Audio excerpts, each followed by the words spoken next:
Hello everyone, आप लोगों का बहुत बहुत स्वागत है my YouTube channel Naimuddin law classes पर। और हमने संविधान और ज्यूरिस्प्रूडेंस के साथ एक और सब्जेक्ट शुरू किया है, भारतीय नागरिक सुरक्षा संहिता 2023। इसको शॉर्ट में BNSS 2023 भी बोलते हैं। तो इसमें कुल कितने अध्याय हैं? कुल 39 अध्याय हैं। कुल कितनी धाराएं हैं? 531 धाराएं हैं। और ये कब से लागू हुआ? 1 जुलाई 2024 से लागू है। तो इसमें हम अध्याय 1 पर आ गए थे और अध्याय 1 से है अध्याय 1 से 5 तक धारा 2। धारा 1 इसकी पढ़ ली थी, आज हम पढ़ने जा रहे हैं धारा 2। धारा 2 कल 21 ए से 21 एल तक पढ़ लिया था। तो यहाँ हम ये 21 ही है, इसके बाद एम वगैरह, एम है, एन है, ये सब चल रहा है सब क्लॉज। तो 21 ए से 21 एल तक पढ़ लिया था। आज डेफिनेशन क्लॉज पढ़ रहे हैं। आज हम 21 एम से और 21 जेड तक इसको पूरा पढ़ लेंगे। ठीक, एक एक चीज समझते हैं इसको। बहुत इंपोर्टेंट परिभाषा क्लॉज है। जैसा कि आप लोगों को पता है, 1-2 महीने में यूपी PCH की भी वैकेंसी आने वाली है।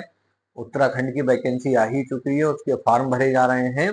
डेफिनेशन क्लॉज दोनों में पूछा जाता है और खूब जम के प्री में पूछा जाता है। तो एक एक डेफिनेशन को हम समझते हैं।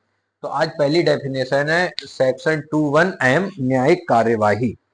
तो न्यायिक कार्यवाही क्या होती है इसको समझते हैं। न्यायिक कार्यवाही का दिया गया है कि सेक्शन 21M, न्यायिक कार्यवाही के अंतर्गत ऐसी कोई कार्यवाही आती है जिसके अनुक्रम में साक्ष्य वैध रूप से शपथ पर लिया जाता है या लिया जा सकेगा। यानी जुडिशियल प्रोसीडिंग में ऐसी कार्यवाही आती है जिसमें जो एविडेंस है वो लीगल रूप से लिया जाता है, लिया जा सकेगा। दूसरी डेफिनेशन है स्थानीय अधिकारिता 21M। तो स्थानीय अधिकारिता में ये कहा गया है किसकी? जुडिशियल मजिस्ट्रेट की।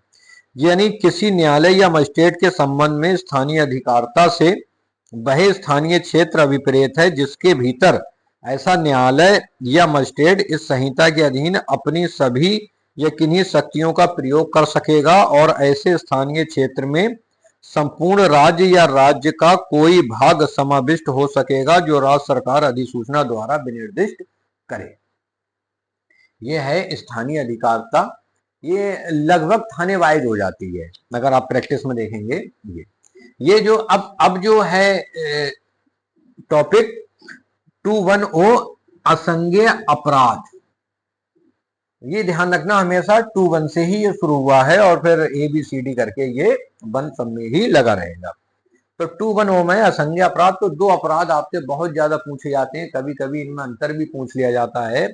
एक संज्ञेय अपराध और दूसरा असंज्ञेय अपराध। संज्ञेय अपराध था 2G में, कॉग्निजेबल ऑफेंस, और असंज्ञेय अपराध नॉन कॉग्निजेबल ऑफेंस है 2O में। संज्ञेय अपराध मैंने कल आपको समझाया था, जो अधिक गंभीर होते हैं, बिना वारंट के पुलिस गिरफ्तार कर लेती है, ऐसे अपराध होते हैं संज्ञेय। और जो कम गंभीर होते हैं, तो देखो असंज्ञेय अपराध में भी ये कहा गया है कि असंज्ञेय अपराध से ऐसा अपराध अभिप्रेत है जिसके लिए, और असंज्ञेय मामले से ऐसा मामला अभिप्रेत है जिसमें किसी पुलिस अधिकारी को वारंट के बिना गिरफ्तार करने का प्राधिकार नहीं होता। मतलब वही चीज है, असंज्ञेय अपराध एक ऐसा अपराध होता है जिसमें बिना वारंट के पुलिस गिरफ्तार नहीं कर सकती। इसके बाद है सेक्शन 21P, अधिसूचना। अधिसूचना मतलब नोटिफिकेशन। राज्य सरकार जो भी अपनी जानकारी या कोई भी सूचना जारी करती है तो उसको अधिसूचना बोलते हैं, नोटिफिकेशन। तो इसके में 21P में इतना ही कहा गया है, अधिसूचना से राजपत्र में प्रकाशित कोई अधिसूचना अभिप्रेत है। अब यह है 21Q अपराध। देखो, वहां आप जब भारतीय नागरिक सुरक्षा संहिता पढ़ती हैं BNS 2023, वहां भी अपराध की परिभाषा है, यहाँ भी अपराध की परिभाषा है और दोनों में पूछ भी लेते हैं। तो 21Q में क्या कहा गया है अपराध के बारे में? अपराध के बारे में ये कहा गया है कि अपराध से कोई ऐसा कार्य या लोभ, यानी हमेशा ध्यान रखना अपराध में कार्य और लोभ दोनों डिफाइन है। यानी अपराध से कोई ऐसा कार्य या लोभ अभिप्रेत है जो तत्समय प्रवृत्त किसी विधि द्वारा दंडनीय बनाया गया है, सबसे पहली बात। यानी कोई भी ऐसा कार्य या लोभ जो विधि द्वारा दंडनीय बनाया गया है वो क्या है, वो अपराध है, बनाया गया है। और इसके अंतर्गत कोई ऐसा कार्य भी है जिसके संबंध में पशु अतिचार अधिनियम 1871 की धारा 20 के अधीन कोई परिवाद किया जा सके।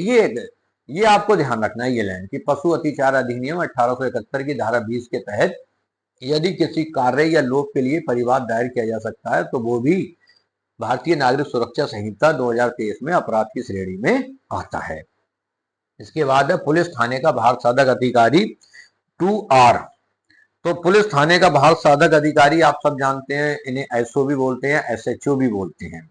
तो इसमें क्या होता है, पुलिस थाने का भारत साधक अधिकारी के अंतर्गत जब पुलिस थाने का भारत साधक अधिकारी थाने से अनुपस्थित है या बीमारी या अन्य कारण से अपने कर्तव्यों का पालन करने में असमर्थ है, तब थाने में उपस्थित ऐसा पुलिस अधिकारी जो ऐसे अधिकारी से पंक्ति में ठीक नीचे है और कांस्टेबल की पंक्ति से ऊपर है या राज्य सरकार ऐसा निर्देश दे, तब इस प्रकार उपस्थित कोई अन्य पुलिस अधिकारी भी है।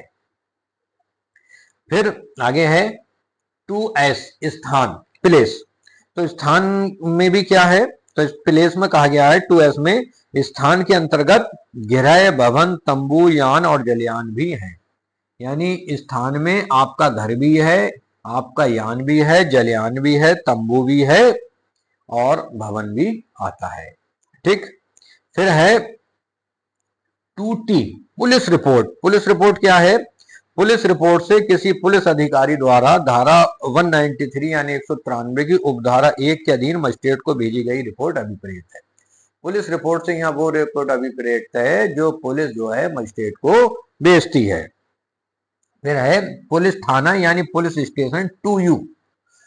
तो पुलिस थाना से कोई भी चौकी या स्थान अभिप्रेत है जिसे राज्य सरकार द्वारा साधारणतया या विशेषतया पुलिस थाना घोषित किया गया है और इसके अंतर्गत राज्य सरकार द्वारा इस निमित्त विनिर्दिष्ट कोई स्थानीय क्षेत्र भी है। फिर है लोक अभियोजक 2V, ZB वाली भी है, हमेशा याद रखना। तो कहा गया लोक अभियोजक से धारा 18 के अधीन नियुक्त कोई व्यक्ति अभिप्रेत है और इसके अंतर्गत लोक अभियोजक के निर्देशों के अधीन कार्य करने वाला कोई व्यक्ति भी है। फिर है सम्मन नहीं, 2B के बाद 2W उपखंड। उपखंड से किसी जिले का कोई उपखंड अभिप्रेत है, जैसे तहसील होती है। फिर सम्मन मामला, तो जिस तरह से असंज्ञ अपराध और संज्ञा अपराध एक संग होते हैं, 2O में है असंज्ञ अपराध, 2G में संज्ञा अपराध, ऐसी आपको ये याद रखना पड़ेगा। 2X में है सम्मन मामला, 2Z में है वारंट मामला। इन दोनों के संग में ही पढ़ते हैं। 2X में है सम्मन मामला से ऐसा मामला अभिप्रेत है जो किसी अपराध से संबंधित है और जो वारंट मामला नहीं है। यानी जो भी वारंट मामला नहीं है वो सब मामले कैसे हैं, वो सब सम्मन मामले हैं। 2Z में है वारंट मामला। वारंट मामले से ऐसा मामला अभिप्रेत है जो मृत्यु, आजीवन कारावास या 2 वर्ष से अधिक की अवधि के कारावास से दंडनीय किसी अपराध से संबंधित है। फिर है 2Y में पीड़ित। बहुत बार पूछा जाता है पीड़ित, पहले 2WA में था लेकिन अब 2Y में हो गया है। तो पीड़ित से ऐसा व्यक्ति अभिप्रेत है जिसे अभियुक्त के कार्य या लोभ के कारण कोई हानि या क्षति कारित हुई है और इसके अंतर्गत ऐसे पीड़ित का संरक्षक या वारिस भी है। यानी पीड़ित जरूरी नहीं है वही हो जिसके साथ अपराध हो, मान लीजिए उसका वारिस या उसका संरक्षक भी पीड़ित की श्रेणी में आएगा। तो ये हमारा 2 वीडियो में डेफिनेशन क्लॉज समाप्त हो गया। कल की वीडियो में था 21A से 21L तक, आज 21M से 21Z तक। ये पूरा आपने पढ़ लिया, इसको याद कर लीजिए, एक बार वीडियो दोबारा देख लीजिए ये वाली, तो पूरा डेफिनेशन क्लोज आपको याद हो जाएगा। धन्यवाद।